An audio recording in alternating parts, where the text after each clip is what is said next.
मेरे प्रियो, आज प्रातःकाल के समय आपके लिए एक वचन पढ़ना चाहूंगी। यशायाह नबी की किताब उसके 55 अध्याय उसके 8 और 9 आयत। क्योंकि यहोवा कहता है, मेरे विचार और तुम्हारे विचार एक समान नहीं है, ना तुम्हारी गति और मेरी गति एक सी है।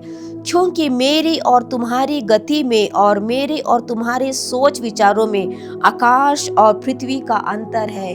आज के इस प्रातःकाल के समय हमें ये वचन हमें यह विश्वास दिलाता है कि जब हम जीवन की कठिनाइयों में, जीवन के संघर्ष से होकर हम जब गुजरते हैं, हम कई बातें, कई विचार हमारे अंदर में हम सोचते हैं कि इससे हमारा, इस कठिनाई से हमारा समाधान होगा। लेकिन परमेश्वर हमारे लिए, हमारी सोच से भी ऊपर, जो अधिक है, जिसके बारे में हम सोच नहीं सकते, जो हमारी समस्याओं का वो समाधान करता है, वो हमारे लिए उतना ऊपर, हमारे लिए ऊंचा, हमारे लिए वो सोचता है। हमारी नजर वर्तमान की स्थिति पर होती है मेरे प्रियो, लेकिन परमेश्वर की जो नजर है अनंत काल तक होता है। तो आज के इस प्रातः काल में मैं आपसे कहना चाहती हूँ, जीवन में आपके कोई भी कठिनाइयां, परेशानियां, संघर्ष, समस्याएं, कोई भी वेदना क्यों ना हो, कई बार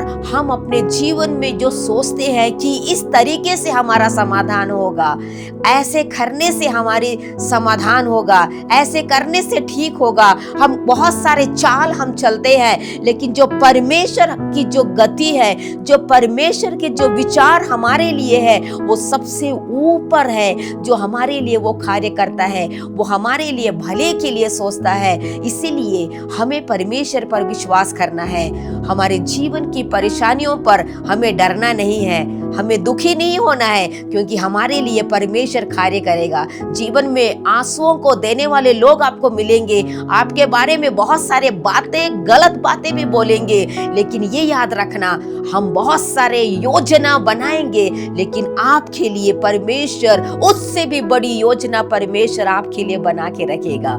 तो परमेश्वर पर विश्वास करें, उसके भले कार्य पर विश्वास करें, क्योंकि उसकी जो सोच और उसका विचार, उसकी गति हमारे सोच से भी ऊपर है। तो आज के इस प्रातः काल में किसी भी बात को लेकर आप डरिएगा नहीं, घबराइएगा नहीं, क्योंकि परमेश्वर आपके लिए ऊंचा सोचता है, आपके छुटकारे के बारे में सोचता है, आपके जीवन की छुड़ाने के बारे में, आपके जीवन की छुड़ौती के बारे में, आपके जीवन के समाधान के बारे में वो सोचता है। तो परमेश्वर आपके साथ में है। तो इस वचन के द्वारा परमेश्वर आप सभी को आशीष प्रदान करे।